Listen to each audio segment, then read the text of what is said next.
নমস্কার ভাইয়া, আমি চন্দনা রয় পশ্চিমবাংলার বর্ধমান জেলা থেকে বলছি। আমি হিন্দিতে একটা ভিডিও করেছিলাম, কিন্তু আপনি বলেছিলেন, রিকোয়েস্ট করেছিলেন যে তুমি তোমার মাতৃভাষায় তুমি বাংলাতে একটা ভিডিও আমার জন্য বানিয়ে পাঠাও, যাতে বাংলার মা বোনেরা বা বাংলার যারা আমাদের দর্শক যারা দেখছে আমাদেরকে, তারাও ভালো করে তোমার কথাটা বুঝতে পারে। তো আজকে আমি আপনার যেটা রোমনাশক, যেটা চূর্ণটা, সরি লেপ, ওইটার রিভিউ দিচ্ছি। আমার কি ছিল বলতো, আমার পিসিওডি ছিল। পিসিওডি চলাকালীন পিসিওডি থাইরয়েড দুটোই ছিল।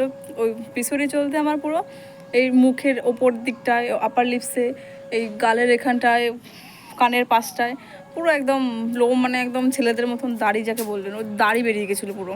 তো এরকম রোজ সেভ করে বাইরে বেরোতে হতো। যেহেতু বাইরে বেরোতে লজ্জাই লাগতো যে এরকম দাড়ি গোপ নিয়ে বেরোবো বাইরে, কে কী ভাববে, বন্ধুরা চিরা তো মজা করতো, সবাই তো বুঝতে পারতো না। আমার তো চলতো মনে, আমার তো খুব খারাপ লাগতো সেই জিনিসটা। তো আমি কি করেছি, একদিন আপনার স্ট্যাটাস দেখে আমি ওটা আপনার থেকে অর্ডার করি, আপনি ওটা আমার বাড়িতে পাঠান। ওইটা আমি আজ 3 দিন ইউজ করছি। মানে প্রথম দিন ইউজ করেছি, তারপরে যখন আবার নতুন করে চুলগুলো, মানে লোমগুলো এসে গেছে, তখন আবার সেভিং করে আবার ইউজ করেছি। ওরকম এই নিয়ে 3বার করলাম আমি।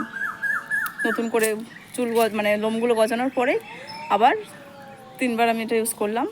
এই আপার লিপসে আর তোমার কানের পাশের পুরো মানে গ্রোথ একদম কমে গেছে, না বরাবর হয়ে গেছে পুরো। এই কিন্তু মুখের নিচের দিকটা এগুলো একটু, মানে এগুলো কিন্তু একটু শক্ত শক্ত, তো এগুলো একটু আসছে। ইচ্ছা মানে জানি এটা আপনার ভরসা আছে আপনার উপর, যে এগুলো কন্টিনিউ ইউজ করতে করতে এগুলোও চলে যাবে। এগুলোর গ্রোথটা অনেক কম হয়ে গেছে। আগে যেমন একদিনে আসতো, এখন সেটা 2 দিন 3 দিন পরে আসছে।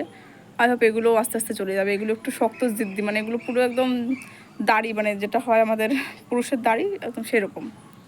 তো এগুলো একটু আশা করি তাড়াতাড়ি চলে